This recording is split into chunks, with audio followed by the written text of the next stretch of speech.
اور پھر وہ چپ ہو گئے. تو یہ جو سازش تھی یہ مجھے اگست سے پتا تھا اس کا. پرائم منسٹر صاحب آپ نے کہا کہ فوج کو ٹارگٹ کر رہے تھے اور پھر وہ چپ ہو گئے. مریم نواز نے باقاعدہ یہ آن ریکارڈ بیان دیا. نواز شریف صاحب نے اداروں کے سربراہان کا نام لے کے جلسوں میں کہا کہ مریم نواز نے کہا کہ مزاحمت ہوگی تو مفاہمت ہوگی. پھر نواز شریف اور مریم نواز کے ساتھ مفاہمت ہو گئی. دیکھیں میں جانتا تو نہیں اور میں کبھی بھی ارشد یہ واضح کر دوں کہ کبھی اپنی فوج کے خلاف بات نہیں کروں گا. میرے جو بھی ہو ایشوز میں کبھی پبلکلی بات نہیں کروں گا. اس کی وجہ یہ ہے کہ پاکستان کو فوج کی بہت ضرورت ہے, ایک مضبوط فوج کی. ہمیں کوئی ایسی چیز نہیں کرنی چاہیے جس سے اس کو نقصان پہنچے. لیکن میں اتنا جانتا ہوں ان کی تو بڑی آبویس ان کی جو پالیسی ہے شریفوں کی, یہ 30 سال سے پاکستان کو لوٹ رہے ہیں, 35 سال سے. ان کی بڑی آئے فوج کے اوپر تھے. جنرل جیلانی لے کے ہمارے سامنے بنایا, وہ جنرل ضیاء نے اس کو اٹھایا کہ پتلا تھا, جو کہے گا کر دے گا, پیسے چاہیے تھے اس کو. اس نے ساری پاکستان کی جو ملک کو نقصان پہنچاتا, کسی انڈیویجول نے اتنا نقصان نہیں پہنچایا جتنا نواز شریف نے پہنچایا. یہ جو رشوت, پیسے کی سیاست, لفافہ جرنلزم, یہ چھانگا مانگا کی سیاست, قیمتیں لگانی پولیٹیشنز کی, ججز کو پلاٹس دینے, ججز کو خریدنا, ڈرانا, دھمکانا, مافیا, یہ سارا اس نے شروع کیا. اور زرداری پھر اس کے ساتھ اس کی خوش قسمتی تھی کہ دوسری طرف بجائے کوئی ایماندار ہو ادھر زرداری مل گیا. تو انہوں نے بڑی تباہی مچائی پاکستان کی. ہم جب سے یہ دونوں آئے ہیں ہم سارے برِ صغیر میں پیچھے رہ گئے. 90s میں بنگلہ دیش بھی آگے نکل گیا, کوئی سوچ بھی نہیں سکتا تھا. ہندوستان آگے نکل, ہم سب سے آگے تھے. تو انہوں نے جو لوٹ مار مچائی اور ملک کی تباہی کی, اور یہ رشوت پہ یہ جو ہماری اخلاقیات تباہ کی, یا میں امر بالمعروف کیوں کہتا ہوں کہ اصل میں انہوں نے کرپشن کو ایکسیپٹیبل کر دیا, چوری کو. اب یہ جو ڈرامہ ہوا ہے سارا سندھ ہاؤس میں, یہ ساری چیز قوم کے سامنے دیکھ رہے ہیں.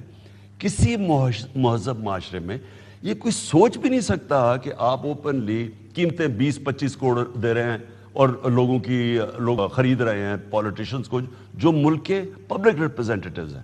یہ اس نے شروع کیا تھا. پرائم منسٹر صاحب, کیا جنرل مشرف ایک پاورفل چیف ایگزیکٹو تھے, ایک سٹنگ آرمی چیف تھے, he was wearing the uniform, دونوں آفیسز ہولڈ کرتے تھے. اس وقت بھی لندن اور امریکہ آن ریکارڈ ہے, کونڈلیزا رائس کی کتاب میں, جیک اسٹرا کی, مارک لائل گرانٹ, وکی لیکس میں چیزیں آئیں کہ کس طرح نواز شریف نے اپنا کم بیک کیا. آج آپ کے خلاف جو کچھ ہو رہا ہے وہی فارمولہ نئے انداز میں ریپیٹ ہو رہا ہے. دیکھیں وہ تھا NRO 1, اس نے اس ملک کی جو تباہی کی ہے 10 سالوں میں. صرف دیکھ لیں گے 2008 سے لے کے 2018 تک, مشرف کا دور دیکھ لیں, وہ ان کے مقابلے میں سنہری دور لگتا ہے. ان دونوں نے جب آ کے جو 10 سالوں میں لوٹا ہے, پہلے ان کے سب کچھ کرپشن معاف کی گئی. NRO تو وہ تھا نا, کیسز ان کے تیار تھے, اس کے حدیبیہ پیپر مل کے تیار کیسز تھے, اس کے وہ $60 ملین پڑا تھا سوئٹزرلینڈ میں, وہ کیس تیار تھا. وہ جو سرے محل تھا وہ بک چکا تھا, پاکستان کو پیسے آنے تھے, NRO مل گیا, کلین سلیٹ ہو گئی. پھر سے انہوں نے 10 سال لوٹنا شروع کیا. اب کے جو ان کو کیسز ہیں وہ پہلے ان کا NRO 1 ملا, اب NRO 2 جو میرے سے مانگ رہے تھے. یہ اب پوری کوشش ہے NRO 2 کی.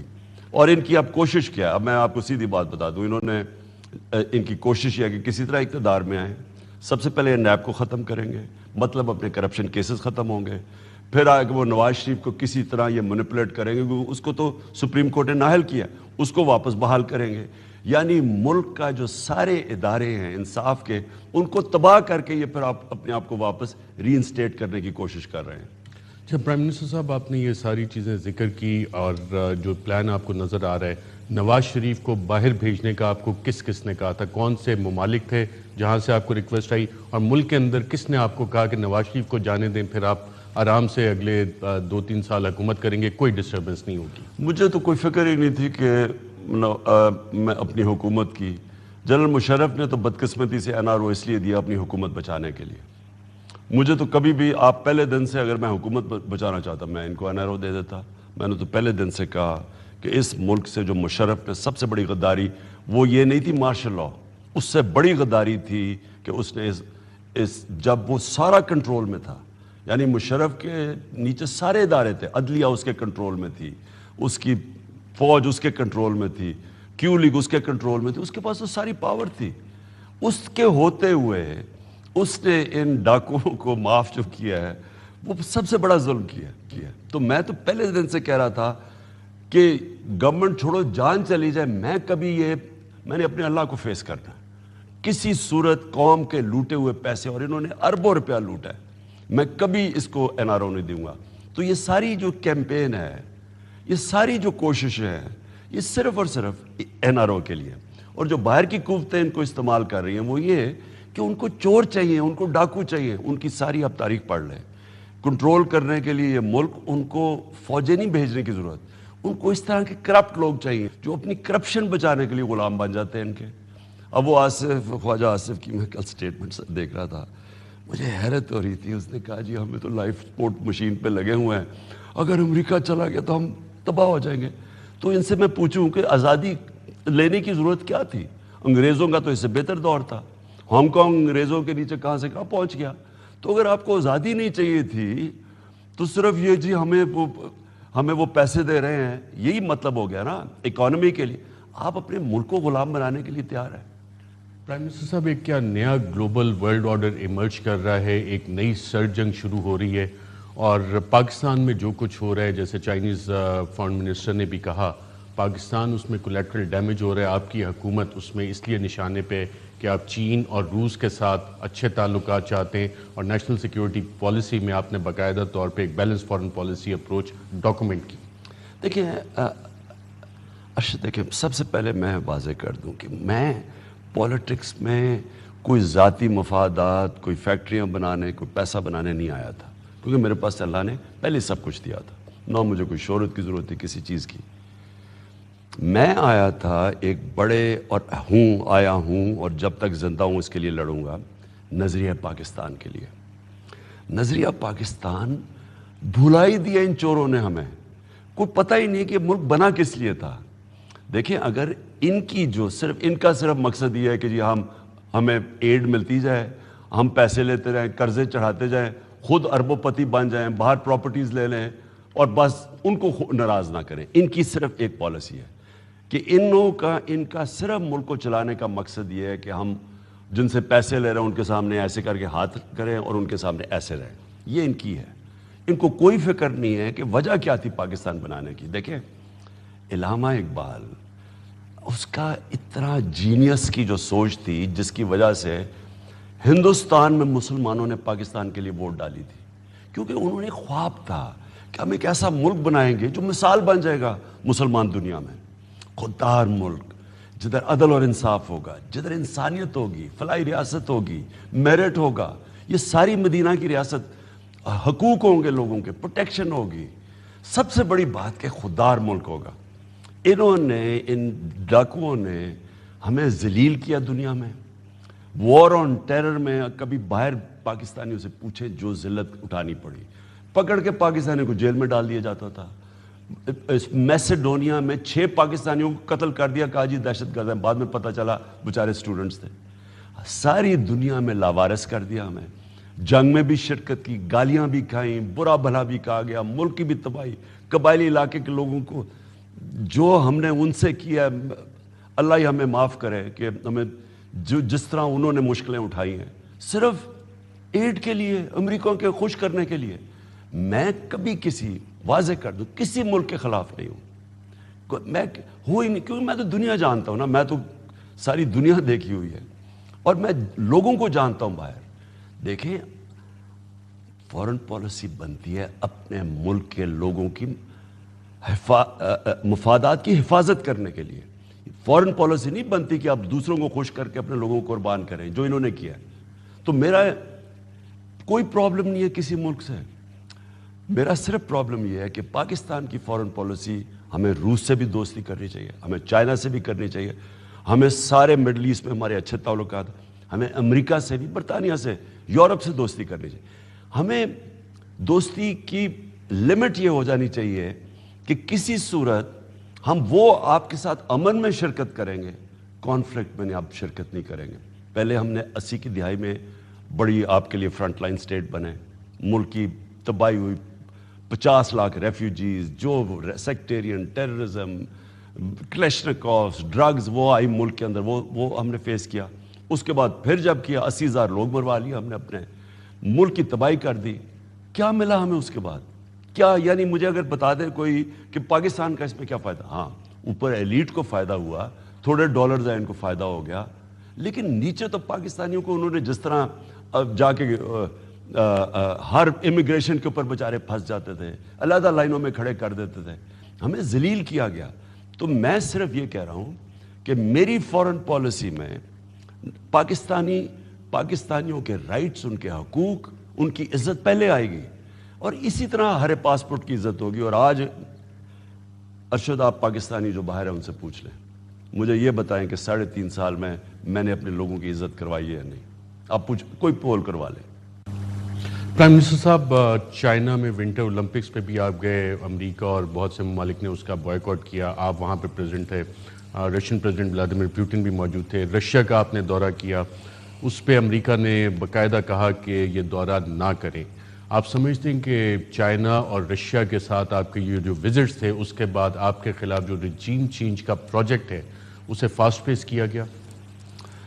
دیکھیں، سب سے پہلے تو ارشد یہ مجھے بتا دیں کہ ہندوستان ہمارا ہمسایہ ہمارے ساتھ ہی آزاد ہوا تھا. ذرا ان کی فورن پالیسی دیکھ لیں. ساری انہوں نے جب سوویت یونین اور امریکہ کی کولڈ وار چل رہی تھی وہ نان الائنڈ رہے، بات کرتے رہے، سوویت یونین کے بڑے قریب تھے، لیکن وہ امریکن بھی ان سے بات کرتے تھے. انہوں نے کہا ہم نان الائنڈ ہیں، ہم بلاکس میں نہیں ہیں. ہاں ہماری کلوزنس سوویت یونین سے ہے لیکن ہم سب سے ہیں. آپ ہندوستان کی فورن پالیسی کی وجہ سے آپ صرف یہ دیکھ لیں کہ ہندوستان کے پاسپورٹ کی کیا عزت اور پاکستان کے پاسپورٹ کی کیا عزت رہی ہے. جب آپ ایک خوددار قوم ہوتے ہیں لوگ آپ کی رسپیکٹ کرتے ہیں. ہم نے کیا کیا؟ کبھی ایک بلاک میں چلے جائے، کبھی کسی کے ساتھ چلے گئے، اس طرح کر کے اچھا جی پیسے مل رہے ہیں. ذوالفقار علی بھٹو پہلی آدمی قائد اعظم کے بعد آئے جنہوں نے کہا کہ ہم انڈیپینڈنٹ فورن پالیسی کرتے ہیں. ان کو کیسے مروایا گیا؟ یہی فضل الرحمان کی پارٹی تھی، پرانی پارٹی، یہی نواز شریف کی جو پارٹی کے یہ سر، انہوں نے مل کے، سازش باہر سے تھی. یہ تب کے میر جعفر اور میر صادق یہ تھے جو آج بالکل وہی کام کر رہے ہیں. انہوں نے بھٹو کے خلاف کیا، اس کو قتل کروانے میں ان کا ہاتھ ہے. انہوں نے ساری وہ ماحول پیدا کیا، وہی جو موومنٹ ساری پیدا کی، اور صرف اس لیے کہ اس نے فیصلہ کیا تھا کہ ہم اسلامک کانفرنس بنائیں، نان الائنڈ ہیں. اب ایگزیکٹلی وہی کر رہے ہیں. باہر سے لوگوں کو یہاں کے میر جعفروں کی ضرورت ہوتی ہے، انہوں نے بالکل وہی کیا. ان کو پتا تھا. میں یہ کہتا گیا کہ پاکستان، میں کبھی نہ ان کی جنگ میں شرکت کرتا. میں نے اوپنلی، میں نے ان کے ٹی وی کے اوپر پبلکلی، میں نے امریکہ میں جا کے کہا میں کبھی آپ کی جنگ میں شرکت نہ کرتا. کہ پہلے ہم ان کو کہہ رہے ہیں کہ فورن آکوپیشن کے خلاف جہاد ہے لڑنا، اور آپ جب پہنچ گئے افغانستان اب ہم کہہ رہے ہیں دہشت گردی ہے. کیا ملک کی حیثیت رہ گئی؟ کیوں ہماری عزت نہیں دنیا نے کی؟ سب دیکھ رہے تھے کہ ڈالر لے کے پہلے وہ کر رہے ہیں، اب ڈالر لے کے یہ کر رہے ہیں. دنیا نے ہمیں ذلیل کیا، اور ذلیل کرنا چاہیے تھا. کہ جو لوگ جن کا کوئی ضمیر نہ ہو، اور لوگ مار رہے ہیں کون؟ پاکستانی. ادھر بھی پاکستانی لڑ رہے ہیں، ادھر بھی. اپنے ملک میں ڈرون اٹیکس کی اجازت دی ہوئی ہے، لوگوں کو جھوٹ بول رہے ہیں، مذمت کر رہے ہیں. جی ہم ان کو اجازت دی ہوئی سینٹ کی اوپن ہیئرنگ کمیٹی کے اندر. ان کا سینیٹر کارل لیون پوچھتا ہے ان کے ایڈمرل ملن سے کہ آپ کیوں پاکستان میں ڈرون اٹیکس کر رہے ہیں جب ان کی حکومت مذمت کر رہی ہے. سب کے سامنے ان کے ایڈمرل ملن نے کہا ہم پاکستانی گورنمنٹ کی اجازت سے کر رہے ہیں. وہ آگے سے کہتا ہے کہ پاکستانی گورنمنٹ کیوں نہیں سچ بولتی اپنے لوگوں سے؟ وہ سچ اس لیے نہیں بولتی کہ 10 سال میں جدھر 400 ڈرون اٹیکس ہوئے تھے، جو سربراہ تھے ان کے اربوں ڈالر کی پراپرٹیز باہر پڑی ہوئی تھی ان کے بینک اکاؤنٹس میں، ان کے آف شور اکاؤنٹس میں، محلات تھے ان کے. ان کو پتا تھا کہ جب چاہیں وہ ان کی چابی ٹائپ کر سکتے ہیں. جس طرح آپ روسیوں کے وہ اکاؤنٹس فریز کر رہے ہیں نا، ان کے اولیگارکس کے ضبط کر رہے ہیں اکاؤنٹس، ان کی پراپرٹیز. تو ان کو پتا تھا کیونکہ یہ سارا چوری کا پیسہ ہے، تو ان کو ٹوٹل کنٹرول تھا. میں ایک سب لوگوں کے سامنے ذرا بات کر کے دیکھیں انہوں نے کہا کیا. وہ جو مجھے جو دھمکی دی گئی، انہوں نے کیا کہا کہ اگر عمران خان یہ ووٹ جیت جاتا ہے، یہ سنیں ذرا غور سے، اگر یہ نو کانفیڈنس کی ووٹ عمران سروائیو کر جاتا ہے تو ملک کو بڑی مشکلوں کا سامنا کرنا پڑے گا. اور بھی دھمکیاں کہ عمران خان کو آئسولیٹ کر دیں گے, ہم بھی کر دیں گے, یورپینز بھی کر دیں گے. لیکن اگر وہ ہار جاتا ہے تو ہم معاف کر دیں گے پاکستان کو. نہیں یہ ذرا سنیں, سخت کر دیں گے. نہیں یہ بات سنیں ذرا, یہ ذرا امپورٹنٹ سازش کدھر ہے ادھر, کہ اگر عمران خان ہار جاتا ہے تو ہم پاکستان کو معاف کر دیں گے. یعنی کہ آپ کو یہی نہیں پتا, یعنی آپ کو کیسے پتا کہ جو نئی حکومت آئے گی وہ آپ کے ساتھ چلے گی؟ کیوں معاف کر دیں گے؟ آپ اگر یہ کہتے ہیں کہ ہاں اگلی حکومت کی ہم پرفارمنس دیکھیں گے, اگر وہ ٹھیک چلے تو پھر معاف کریں. انہوں نے کہا نہیں اگلی حکومت آئے گی معاف کر دیں. اس کا مطلب ان کا کنیکشن تھا ان سے.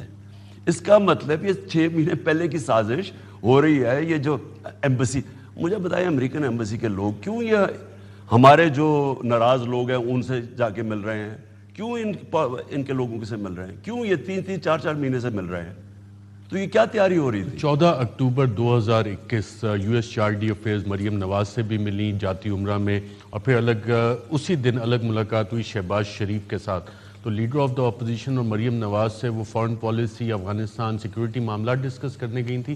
کیا مقصد تھا؟ کہ آپ کی انٹیلیجنس ایجنسیز نے آپ کو اس وقت یہ رپورٹ کیا کہ جناب یہ ملاقاتیں ہو رہی ہیں, یا ہماری انٹیلیجنس ایجنسیز ایکسٹرنل میٹرز پہ فوکس؟ میرے پاس ساری رپورٹس ہیں, کون جاتا تھا, کون سی ایمبیسی میں, کون سا پولیٹیشین جاتا تھا, کون سے اینکرز جاتے تھے, کون سے صحافی جاتے تھے. یہ مسلسل ان ٹچ تھے ان سے. جب میں نے اپنی کیبنٹ کو بتایا اوپنلی, میں نے کہا یہ سردیاں ہمارے لیے بڑا مشکل ہیں, مجھے پتا تھا اس سازش کا, مجھے ساری رپورٹس آ رہی تھی.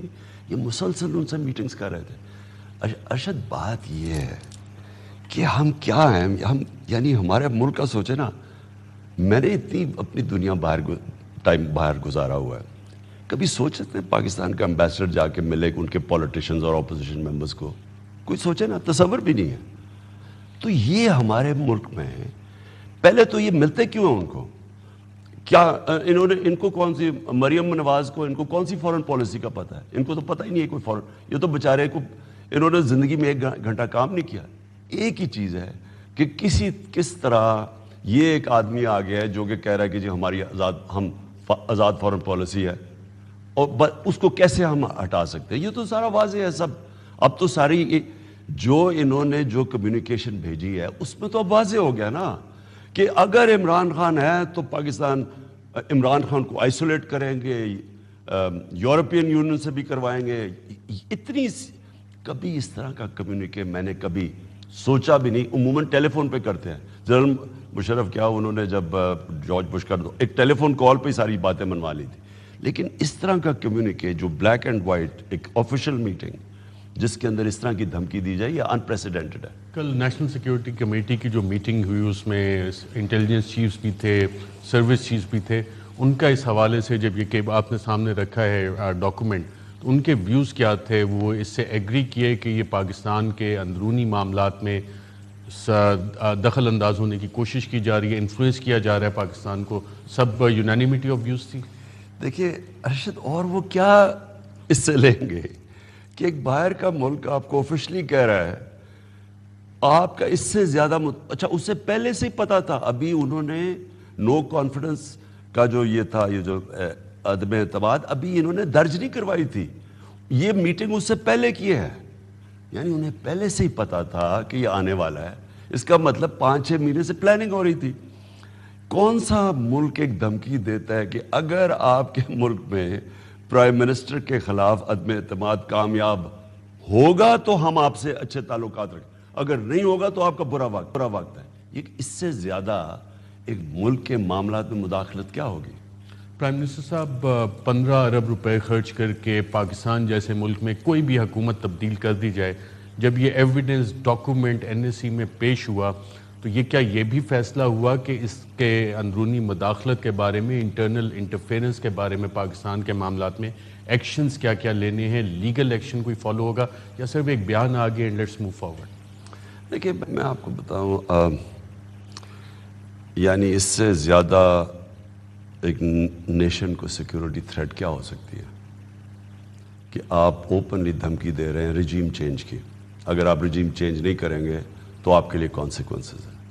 اور رجیم چینج کس طرح کہ ایک انٹرنل میٹر ہے, سپوزڈلی تو انٹرنل میٹر ہے نا عدم اعتماد. آپ کہہ رہے ہیں کہ اس میں فیل کرواؤ, بیسکلی تو آپ یہ کہہ رہے ہیں نا کہ اس کو فیل کرواؤ, پرائم منسٹر کو پھر ٹھیک ہو جائیں گے.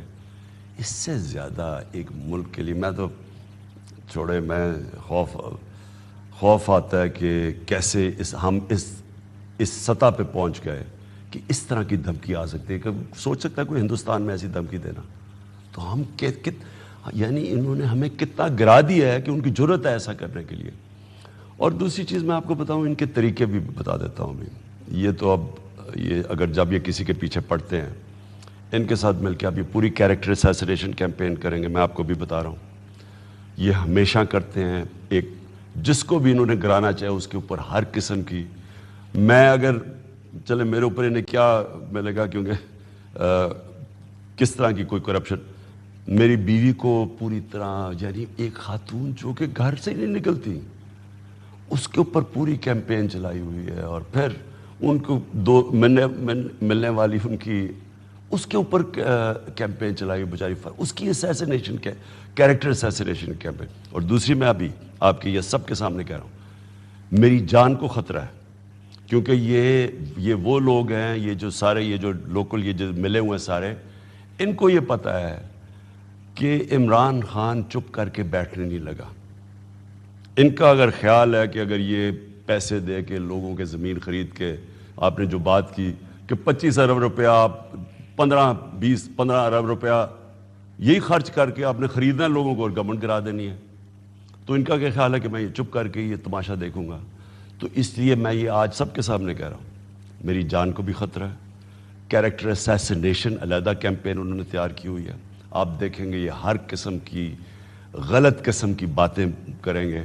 اور میرے اوپر خیر یہ مجھے تو قوم 45 سال سے جانتی ہے, میری بیوی پہ کریں گے, ان کی دوست ہے فرا, اس کے اگینسٹ پوری کیمپین کریں گے. آپ کے سامنے ابھی آئے گی. پرائم منسٹر صاحب نے بہت سیریس بات کی. 27 مارچ کو جو تاریخی جلسہ ہوا پریڈ گراؤنڈ میں, اس دن بھی آپ کو تھریٹس تھیں, اور کیا آپ کو کہا گیا کہ مغرب سے پہلے آ جائیں, اسیسینیشن اٹیمپٹ ہو سکتا ہے. اور جو ریسنٹ تھریٹس آپ کو کنوے کی گئی ہیں, اس میں کیا بتایا گیا ہے آپ کو, اور اس کی وجہ کیا ہے ان تھریٹس کی؟ دیکھیں وجہ سمپل ہے نا. دیکھیں ان کو سوٹ کرتے ہیں یہ جس طرح شہباز شریف ٹائپ لوگ ہیں, جس کو میں چیری بلاسم بوٹ پالش کہتا ہوں. وہ بوٹ پالش کر رہا ہے جی, ای یو کو عمران خان نے کیا کہہ دیا, اوہو جی امریکہ کو کیا کہہ دیا, سیکیورٹی تھریٹ ہے.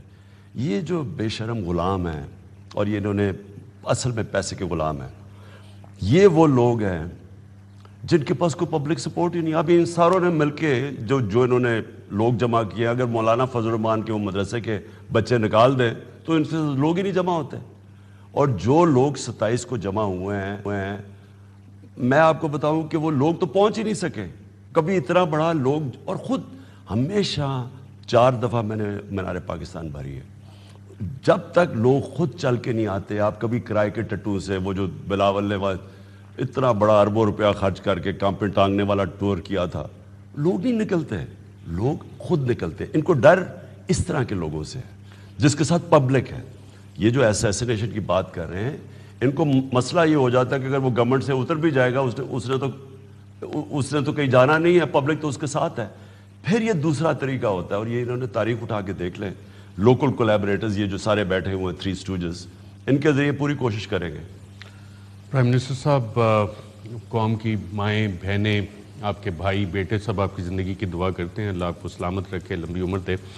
سوال یہاں پہ یہ آ جاتا ہے کہ یہ جو تھریٹس آ رہی ہیں یہ ساری چیزیں ہو رہی ہیں, میڈیا کی کریکٹر اسیسینیشن کیمپین کا بھی آپ نے ذکر کیا, آپ تو میڈیا کی ڈارلنگ تھے, تو یہ کریکٹر اسیسینیشن کی کیمپین عمران خان کے خلاف کون سپانسر کر رہا ہے, کیوں ہو رہی ہے؟ باہر سے میں آپ کو بتاؤں 3 مہینے پہلے مجھے ایک اینکر مجھے ملنے آیا. اس نے کہا کہ کیا آپ کو پتہ ہے کہ ہمارے اوپر پیسے چل رہے ہیں, مجھے پیسے آفر کیے گئے ہیں. تو یہ جو ایک دم ساروں کو ایک عمران خانی ولن بن گیا ہے اور ہر چیز بری نظر آ رہی ہے, یہ ایسے نہیں ہوتا. یہ پیسہ چلتا ہے پیچھے. ان کی آرگنائزیشنز ہیں جن کے تھرو یہ پیسے دیتے ہیں میڈیا کو, اینکرز کو, کتنوں کو بلاتے ہیں باہر. مجھ کو سوچا کہ ہم کوئی وہاں سے ان کے میڈیا کو یہاں کے ٹریننگ دیں. یہ کون باہر جاتے ہیں؟ ان کو پیسے کون ملتے ہیں؟ اخباروں کو پیسے دیتے ہیں یہ. آپ وار آن ٹیرر میں جب انہوں نے بتانا تھا کہ نہیں جی یہ امریکہ کی جنگ میں نہیں لڑ رہا، یہ تو پاکستان کی جنگ ہے، تو کتنا پیسہ یاد ہے میرے خلاف کیا. مجھے تو ابھی بھی یاد ہے پوری اخباروں میں کیمپین چلی. مجھے طالبان خان، میں یہ کہہ رہا ہوں کہ جنگ سے مسئلہ نہیں حل ہوگا، اور جو برا بھلا مجھے کہا گیا، میں یہ کہہ رہا ہوں کہ ہمیں اس کی جنگ میں شرکت نہیں. مجھے طالبان بنا دیے. کیوں یہ کر رہے ہیں؟ کیونکہ پیچھے پورا پیسہ چلتا ہے، اور یہ ہمارا نہیں ہے. آپ دنیا اٹھا کے دیکھ لیں، ان کی ٹیکٹکس دیکھ لیں. جب یہ ٹارگٹ کرتے ہیں کسی کو تو پھر یہ میڈیا کو ساتھ ملاتے ہیں. پرائم منسٹر صاحب، کہا جا رہا تھا، اور یہ باقاعدہ بہت سے سوالات پہ، کہ آپ کی پاپولیرٹی کم ہو گئی ہے، آپ کی پاپولیرٹی کا گراف چلا گیا ہے، گورننس کے بہت سے ایشو ہیں، مہنگائی ہو گئی، بے روزگاری ہو گئی. کیا یہ گورننس کے ایشوز ان ریالٹی ایگزسٹ کر رہے ہیں، یا کہ آپ کی پرفارمنس ماضی کی حکومتوں سے بہتر ہے؟ اور جو لوگ آپ کے ساتھ آئیں، یہ پاپولیرٹی آپ نے کیوں سوچا کہ میں پبلک کے پاس جاؤں اور دکھاؤں؟ اور کے پی کے جو ریزلٹس ہیں، یہ کیا میسیج دے رہا ہے؟ دیکھیں، سب سے پہلے تو میں یہ کے پی کی لوکل گورنمنٹ الیکشنز کے آپ رزلٹس دیکھ لیں. سویپ کیا تحریک انصاف نے، آدھی سے زیادہ ہم جیت گئے ہیں، یعنی جو پہلے سے بھی زیادہ ووٹ بینک آ گیا ہے. اور جدھر جدھر رنر اپ ہے وہ سارے پی ٹی آئی ہیں، اور جو انڈیپینڈنٹ جیتے ہیں وہ پی ٹی آئی تھی جو کہ کھڑے ہو کے ہمارے کینڈیڈیٹ کے کیس جیت گئے. تو یہ کیا رزلٹ شو کر رہا ہے؟ اگر پارٹی ان پاپولر ہو، یہ جس طرح کا سویپ کرتی ہے. دوسری چیز، مہنگائی تو انٹرنیشنل ہے. آج سری لنکا کے اندر اٹیک ہو رہا ہے پریزیڈنٹ کو کہ وہاں مہنگائی آسمانوں پہ پہنچ گئی ہے، وہاں پیٹرول نہیں افورڈ کر سکتے. یہ ساری دنیا کے اندر اس وقت ایک مہنگائی کی لہر. امریکہ جیسے ملک میں 40 سال کے بعد مہنگائی ہوئی ہے اتنی. انگلینڈ کے اندر، یورپ میں مہنگائی. تو یہ تو ایک انٹرنیشنل کرونا کی وجہ سے سائیکل چلا ہوا ہے. جو پاکستان نے اس کرائسس سے ڈیل کیا، کہتے ہیں جی نااہل ہے. نااہل کوئی گورنمنٹ اس دنیا تعریف کرے اس کی کہ سب سے بہترین طریقے سے وہ پاکستان 3-4 ملکوں میں جس نے سب سے بہترین طریقے سے اپنے غریبوں کو بچایا، اپنے لوگوں کو کورونا سے بچایا، اپنی معیشت کو بچایا، تو وہ کر سکتی ہے اگر وہ اتنی نااہل ہو.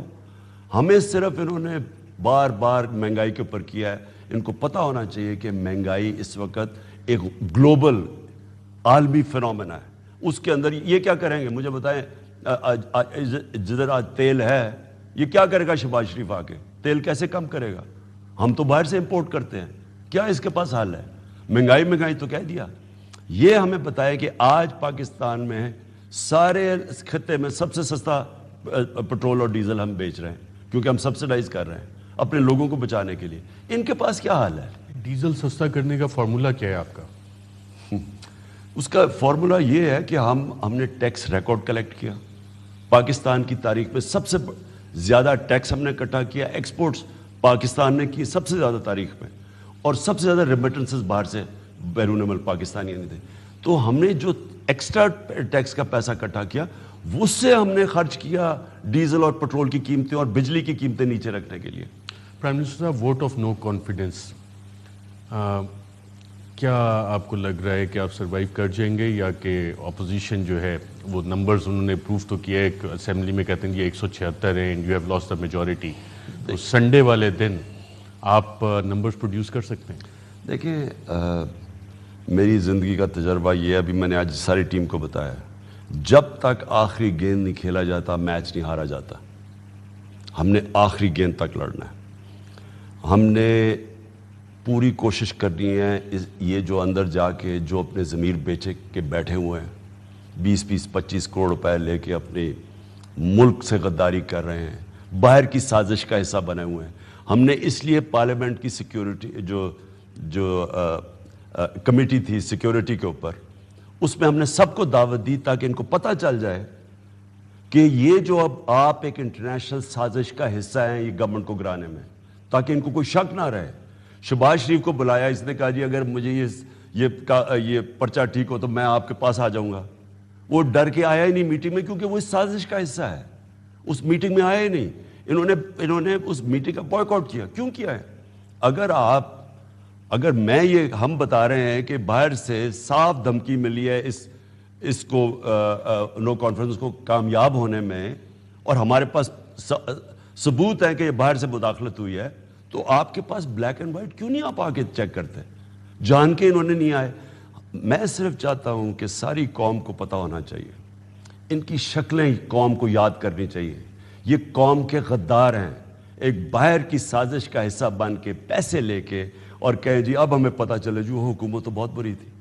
امریکہ تو کہتا ہے کہ یہ کانسٹیٹیوشنل پروسیس ہے اور ہم کانسٹیٹیوشنل پروسیس کو سپورٹ کرتے ہیں، اور اپوزیشن ساتھ یہ بھی کہہ رہی ہے کہ آپ این آر او مانگ رہے ہیں. میں نے کس چیز کا این آر او مانگنا ہے؟ مجھے ان چوروں سے مجھے یہ بتائیں کہ میں نے این آر او کس. ایک سب سے پہلے تو ایک چیز یاد رکھیں، یہ کیوں پیسہ چوری کر کے باہر بھیجتے ہیں؟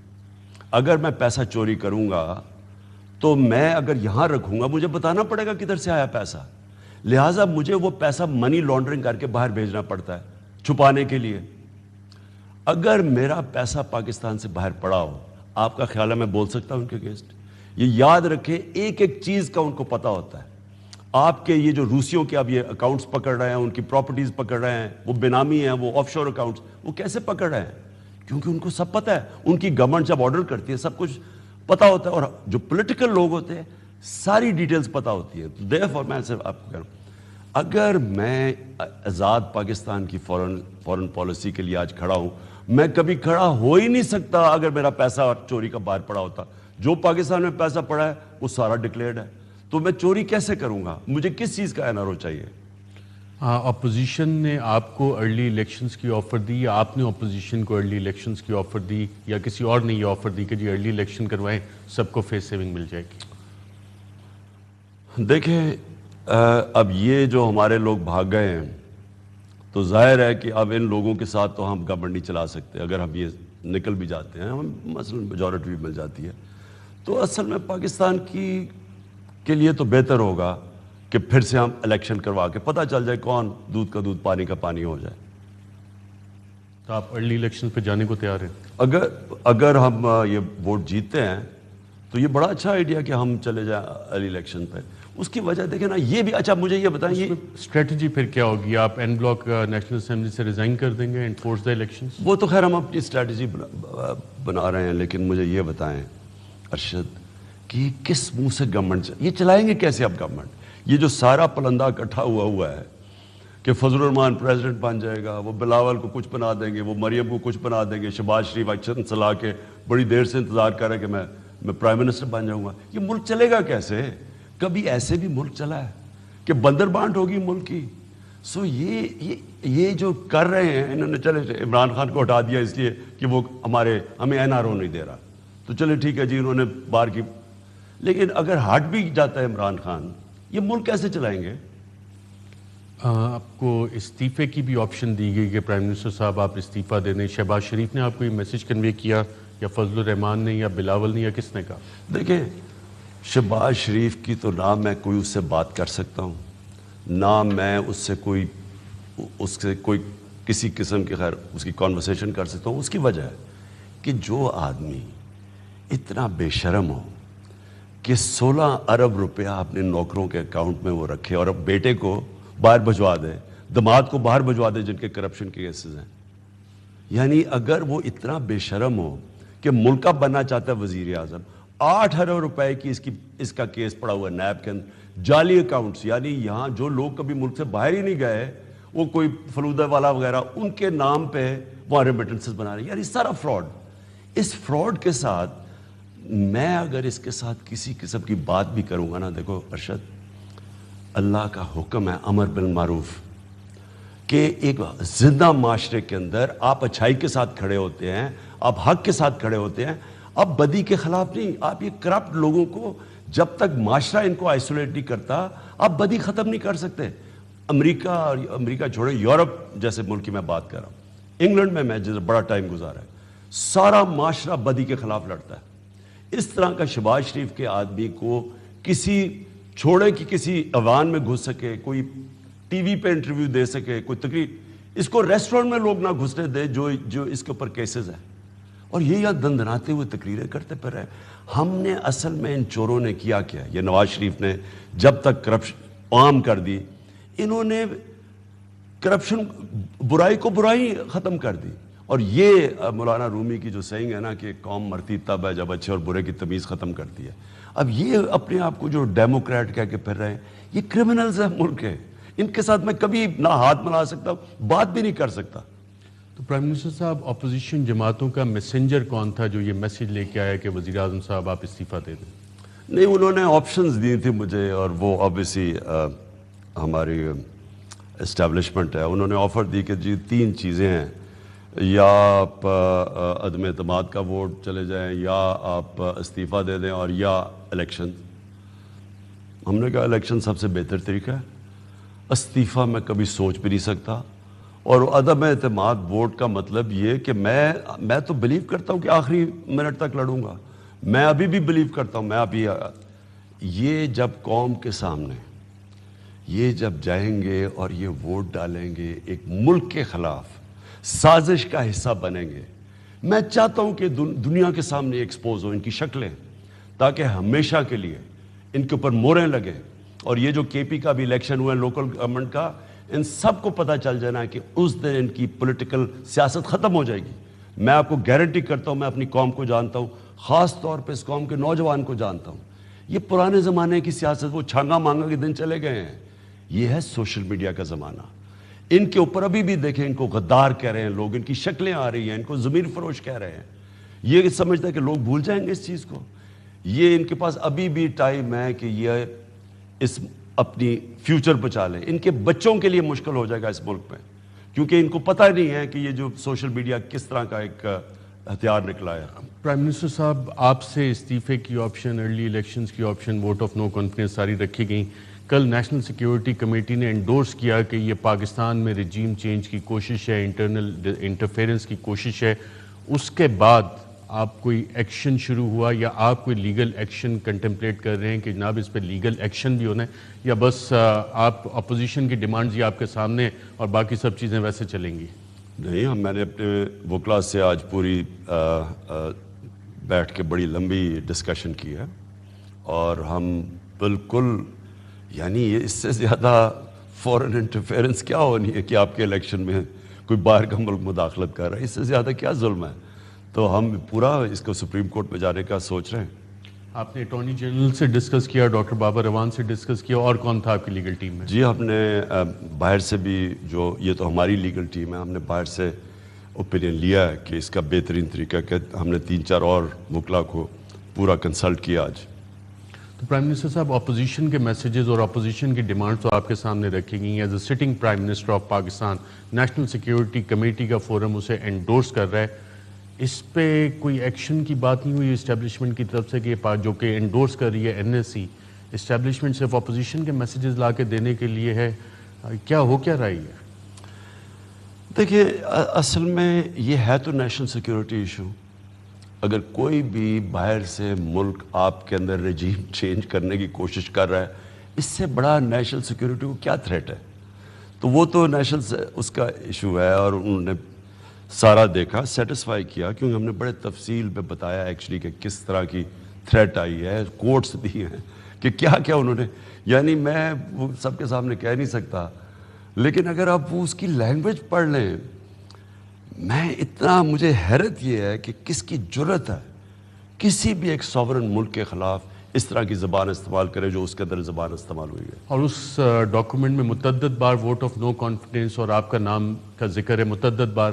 نہیں، اس میں ہے گورنمنٹ کا بھی نہیں کہ گورنمنٹ چینج کر دو، عمران خان کو چینج کرو، یعنی یہ حیرت یہ ہے کہ وہ تو صرف ہے اسپیسیفک کہ جی روس صرف عمران خان کی وجہ سے گیا ہے، حالانکہ وہ ایمبیسڈر بتاتا گیا کہ یہ پورا ایک اداروں کا، فورن آفس کی ڈسکشن، فورن سیکٹریز کی، آرمی چیف، اور انہوں نے پورا سب کی ڈسکشن کے بعد روس کا دورہ تھا، لیکن وہ وہاں کہتے ہیں کہ نہیں جی یہ تو صرف عمران خان کا اکیلے کا فیصلہ تھا۔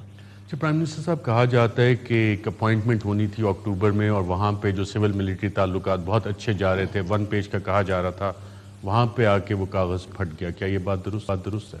دیکھیں، ہماری میرے خیال میں کسی بھی گورنمنٹ کی اس طرح ملٹری کی اور گورنمنٹ کی اس طرح کی کوآپریشن نہیں ہوئی، اور وہ اس لیے تھی کہ میرا کوئی ذاتی انٹرسٹ تو ہے ہی نہیں، میں نے مجھے کوئی پیسے بار بنا رہا تھا جب مجھے خطرہ ہو فوج سے، کیونکہ ہوتا کیا نواز شریف کو کیوں بار بار فوج کے ساتھ مسئلہ آیا, یا آصف زرداری نے کیوں حسین حقانی کے ذریعے امریکنوں کو کہا جی مجھے اپنی فوج سے بچا لو, یا نواز شریف نے کیوں مودی کو میسج بجائی کہ جی میں فوج سے چھپ کے ملنا چاہتا ہوں آپ سے, یا ڈان لیکس کیا تھی, یہ سارے اپنی فوج سے ڈرے ہوئے نا. مجھے کیا ڈر تھا؟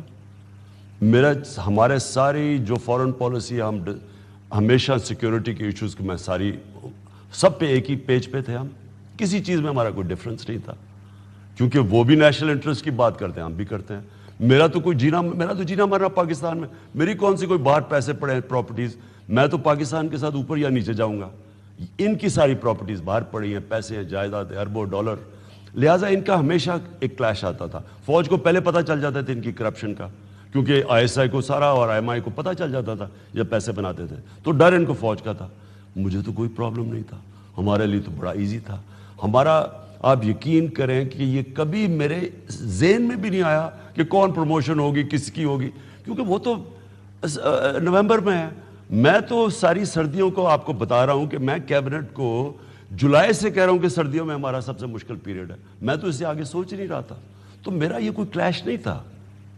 تو ایک امپریشن کریٹ کیا گیا کہ آپ کوئی فیوریٹ چاہتے تھے, آپ چاہتے تھے کہ آپ کی کیونکہ پسند ہے تو کوئی مخصوص شخصیت نام لیتا ہوں, general Faiz should continue as DG ISI, ابھی انہیں چینج نہیں ہونا چاہیے. نہیں, میری پسند نہیں بات, میں جنرل فیض کے ساتھ 3 سال کام کیا. میں یہ کہہ رہا تھا کہ سردیوں کا ٹائم ہمارے ملک کے لیے سب سے مشکل ہے, اور دیکھ لیں کہ یہ جو ڈی اسٹیبلائزیشن آئی ہے 1 مہینے میں, آپ دیکھیں ہمارا روپیہ افیکٹ ہو رہا ہے, ہماری اکانومی افیکٹ ہو رہی ہے, سب ہونا ہی تھا, کیونکہ ایک دم ایک ملک کی اکانومی کو سرٹنٹی چاہیے. جب ایک ڈی اسٹیبلائزیشن آتی ہے تو آپ کی ڈائریکٹ افیکٹ ہوتی ہے اکانومی. ہم ماشاءاللہ اوپر جا رہے تھے, تو میں ان کو کہہ رہا تھا کہ ہمیں سردیوں تک اسی کو رکھنا چاہیے. مجھے تو ڈر افغانستان کا اور بھی زیادہ تھا, کیونکہ افغانستان میں اگر سول وار ہو جاتی تو ہمیں یہ اس کا فال آؤٹ تو پاکستان آنا تھا. تو میں اس لیے کہہ رہا تھا کہ پاکستان کے لیے جو ہمارا سیکیورٹی کا ایکسپیرینسڈ آدمی ہے اس کو ہیڈ کرنا چاہیے. مشکل وقت ہے. ان کا اپنا ویو تھا کہ ہماری فوج کے اندر ایک اپنی ہمارا سسٹم ہے جو بھی ہے, لیکن میرے ذہن میں تو نہیں تھا نا. مجھے کیا پتا, میں تو اپنے ملک کا, میرا ایز اے چیف ایگزیکٹو ملک کا سوچ رہا تھا, لیکن اس میں ہماری کوئی صرف وہ اور پرسپیکٹو سے سوچ رہے تھے, میں اور دیکھ رہا تھا. لیکن میرے کبھی یہ نہیں تھا, کبھی میں نے یہ نہیں سوچا کہ جی کس کو میں آرمی چیف, میرے ذہن میں بھی کبھی نہیں آیا آرمی چیف کا. پرائم منسٹر صاحب, کچھ میڈیا چینلز پہ کچھ اینکرز نے یہ کہا کہ جی ڈرائنگ روم ڈسکشنز ہو رہی ہیں, سورس ان کی ڈرائنگ روم ڈسکشنز تھیں کہ جی آپ جنرل باجوہ کو as chief of the army صاحب ڈی نوٹیفائی کرنے کا ارادہ رکھتے ہیں, کیا یہ بات درست ہے؟ یہ بڑی زبردست نون لیگ کی ڈس انفارمیشن کیمپین چلی ہے.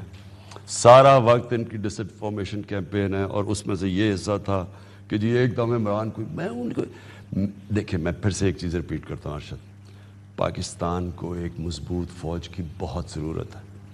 میں دنیا کی پولیٹکس سمجھتا ہوں, مجھے فخر ہے کہ سب سے بہترین پاکستان کی فورن پالیسی میرے 3.5 سال میں ہے. اس کی آپ نے اوورسیز پاکستانی سے پوچھیں, وہ ساری گواہی دیں گے کہ جو ہرے پاسپورٹ کی عزت ان 3.5 سال میں پہلے نہیں تھی. لیکن میں یہ سمجھتا ہوں کہ پاکستانی فوج کو مضبوط رہنا چاہیے. ہمیں ہمارے ملک کو ضرورت ہے ایک مضبوط فوج کی. اس لیے میں نے کبھی کوئی ایسا کام نہیں کروں گا کہ وہ کمزور ہو. میں یہ کبھی, کیونکہ نواز شریف کا تو باہر بیٹھا ہوا ہے, اس کا انٹرسٹ پاکستان کیا ہے, وہ کن کن کو ملتا ہے لنڈن میں بیٹھ کے, وہ مجھے سارا پتہ ہے. سارے پاکستان اور کے دشمن, پاکستان کے دشمن پاکستان کی فوج کے بھی دشمن, وہ اگر یہ نہ ہو ٹوٹ جائے ملک. کیونکہ اس وقت تو یہ ہمیں لے کے بیٹھی ہوئی جو سازشیں ہو رہی ہیں پاکستان کے خلاف. لہٰذا میں ہمیشہ یہ چاہوں گا کہ ہماری مضبوط فوج ہو, مضبوط انسٹیٹیوشن ہو, کبھی کسی قسم کی مداخلت اس انسٹیٹیوشن میں نہ ہوئی, میں نے کبھی سوچا نہیں ہے کرنے کا. پرائم منسٹر صاحب, کوئی ایکسٹینشن کی بھی بات ہوئی, کہا جا رہا تھا کہ ایکسٹینشن ہے کا ایشو ہے, آپ کو کہا گیا آپ نے ایکسٹینشن نہیں دی دوبارہ, کیا کبھی یہ بات ہوئی؟ اور آج آپ کے تعلقات اپنے سروس چیف خاص طور پہ آرمی چیف کے ساتھ کیسے ہیں؟ اسی طرح کے کارڈیل ریلیشن شپ ہیں, فرینڈلی ریلیشن شپس ہیں جیسے پچھلے 3.5 سال رہے؟ دیکھیں, ایکسٹینشن کی تو اگر میں سوچ ہی نہیں رہا اگلی نومبر کا, جو میں نہیں سوچ رہا, کیونکہ میرا تو ہمیشہ پتا تھا, جس طرح میں کہا جولائی سے میں لگا رہا ہوں ہماری یہ سردیاں سب سے مشکل ہے, میری سٹیٹمنٹس ہے, تو اس سے آگے میں نے کبھی سوچا ہی نہیں. آج ریلیشن شپ کیسی ہے آپ کے اپنے آرمی؟ ٹھیک ہے ریلیشن شپ. کہ پرائم منسٹر صاحب، اسلاموفوبیا، آپ نے مسلم ممالک کو اکٹھا بھی کیا اسلاموفوبیا کے خلاف، اور حرمت رسول کے لیے آپ نے کافی کچھ کیا.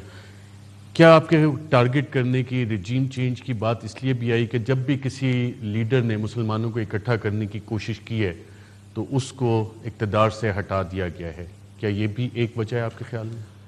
دیکھیں دو چیزیں ہیں. اسلاموفوبیا کی میں علیحدہ بات کر دوں. اسلاموفوبیا دیکھیں میں کیونکہ باہر جانتا ہوں، اوورسیز پاکستانیز کو جانتا ہوں، 9/11 کے بعد ہمارے جو مسلمانوں کے اوپر عذاب آیا نا، کہ ایک تو دہشت گردی کو جوڑ دیا اسلام کے ساتھ، اسلامک ٹیررزم.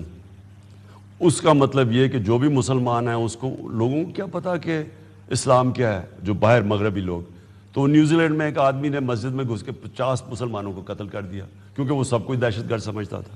تو ایک یہ ظلم ہوا، کسی مسلمان ہیڈ نے، OIC نے کبھی اس کے خلاف بات نہیں کی. دوسرا، وہ ہماری نبی صلی اللہ علیہ وسلم کی شان میں حقیق کرتے تھے. یہ سلمان رشدی نے جب اپنی کتاب لکھی تھی تب سے یہ ہے.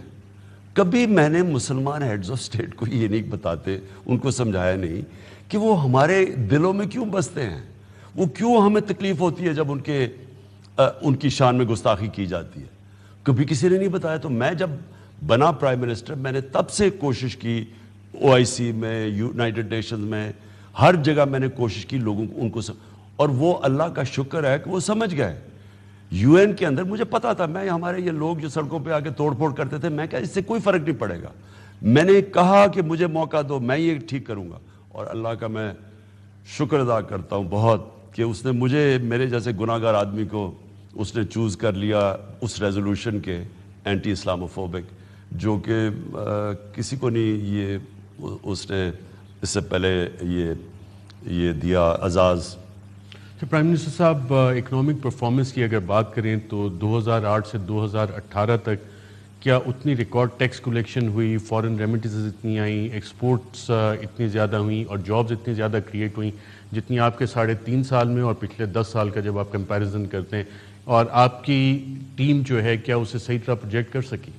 دیکھیں، جو 2008 سے 2018 میں پاکستان کو ہوا ہے، کسی انڈیپینڈنٹ آپ ماہرین کو بٹھا دیں جو ہمارے ملک کی تباہی کی ہے انہوں نے، جو ایک انڈیکیٹر لے لیں، ایک ادارہ لے لیں، مجھے ایک چیز بتائے انہوں نے ٹھیک کی ہو.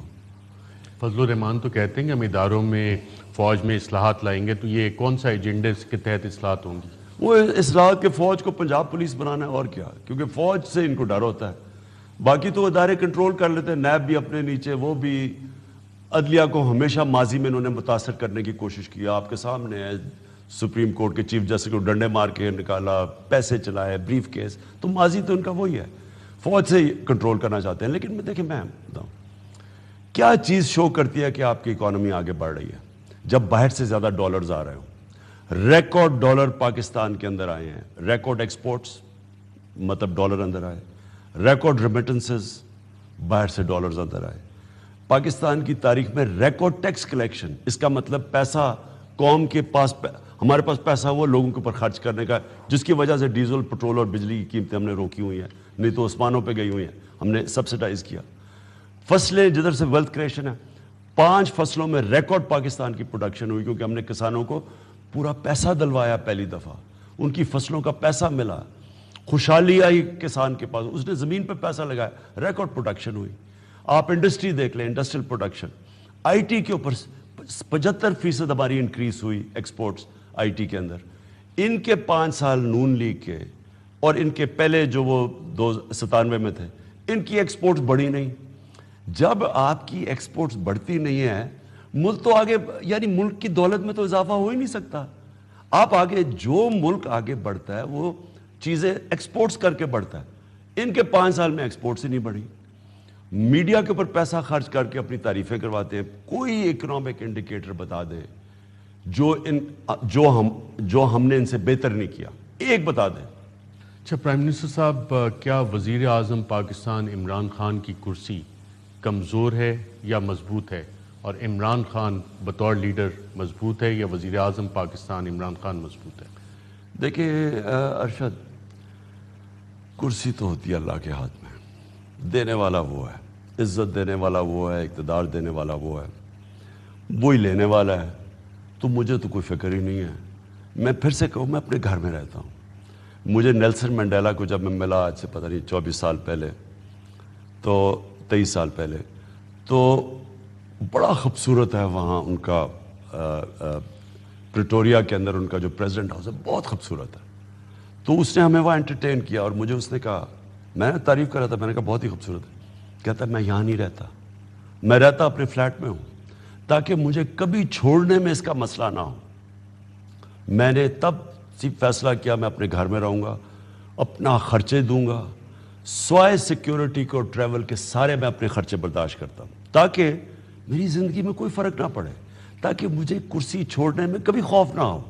مجھے کوئی فکر نہیں ہے، مجھے صرف فکر اپنے لوگوں کی ہے کہ ان چوروں نے 30 سال ملک کو لوٹا ہے، اربوں روپے کے ان کے کیسز پڑے ہوئے ہیں نیب میں، اور بدقسمتی یہ ہے کہ انہوں نے کسی نہ کسی طرح وہ کیس کمپلیٹ نہیں ہونے دیے۔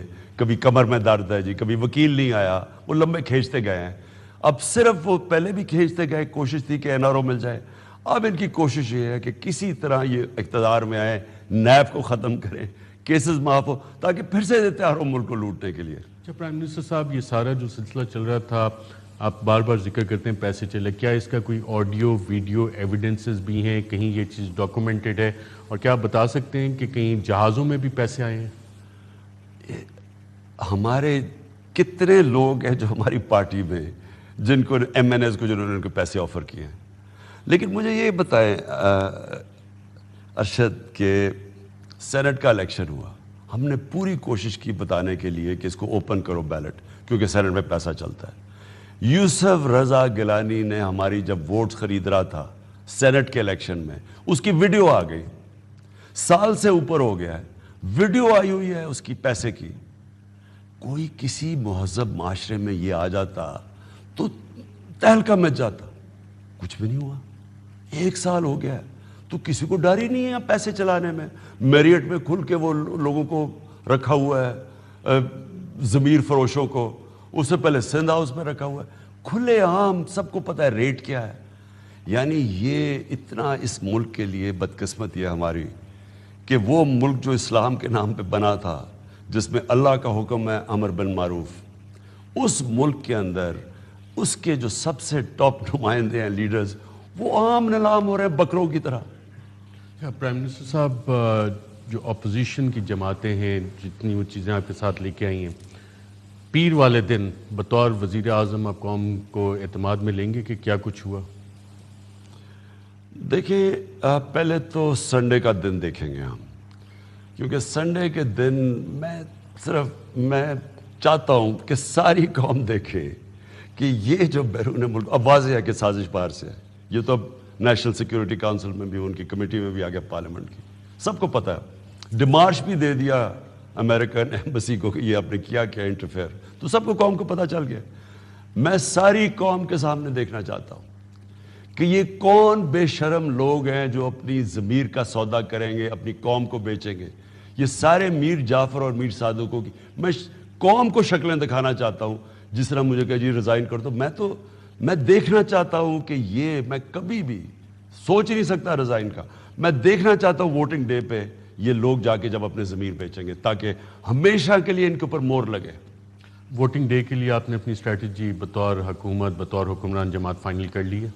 دیکھیں، کیپٹن ہمیشہ اپنی پلاننگ پوری کرتا ہے۔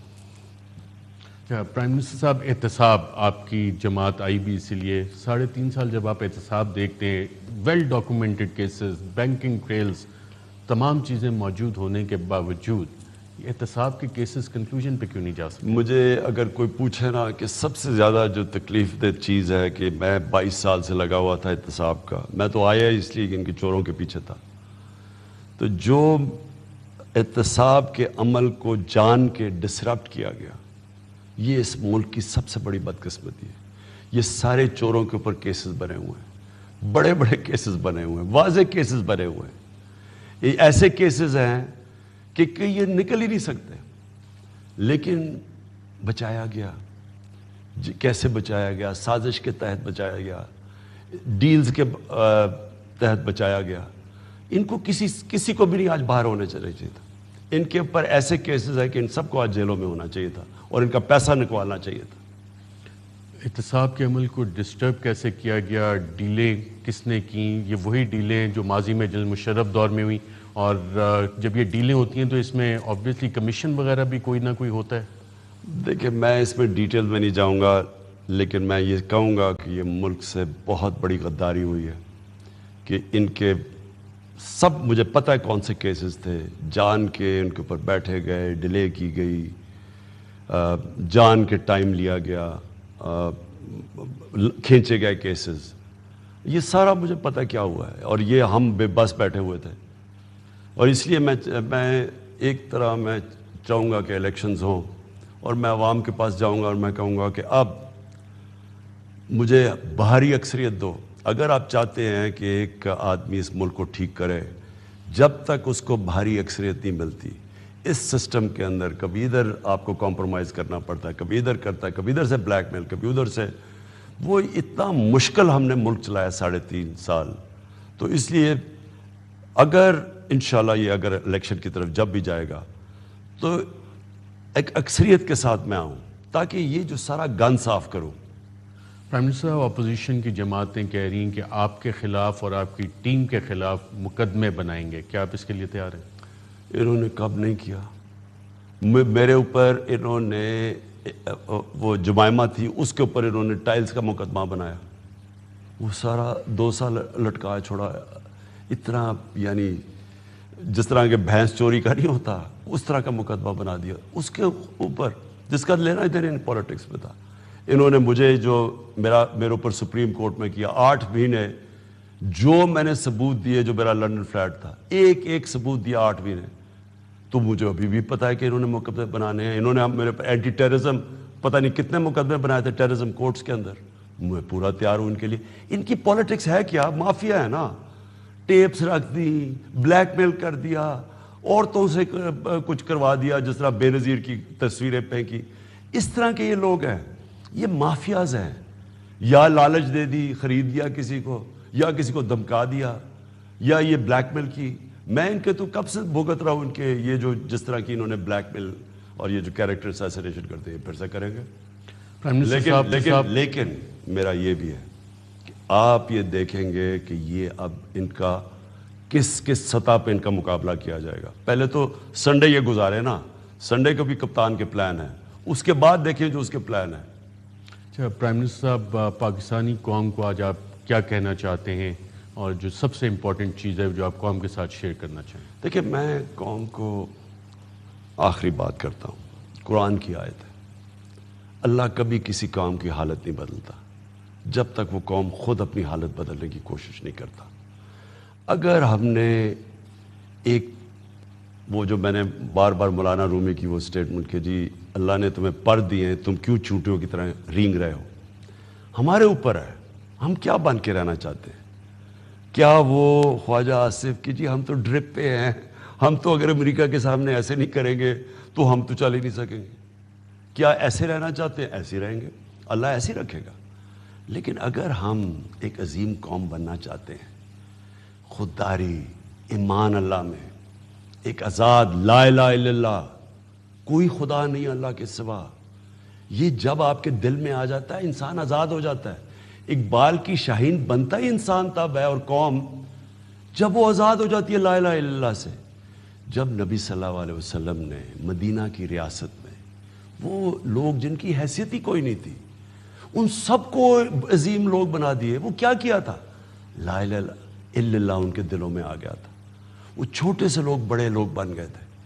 اس لیے اللہ قرآن میں حکم دیتا ہے کہ وہ سیکھو۔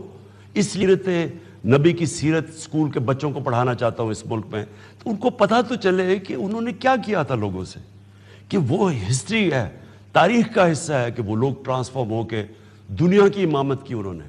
پاکستان کے لیے بھی یہ میری پیغام ہے، یہ کراس روڈز ہے، ایک طرف یہ غدار ہیں، یہ جو باہر کی سازش سے اسکیم کر کے رجیم چینج کرنے کی کوشش کر رہے ہیں، دوسری طرف ایک پاکستانی قوم ہے جو یہ نہیں راستہ چاہتی، وہ ایک خوددار لوگ ہیں، غیرت مند لوگ ہیں، وہ دیکھنا چاہتے ہیں کہ قوم کو ایک خوددار قوم کو، مشکل وقت سے بھی ہم نکلیں گے، سب کا مقابلہ کریں گے۔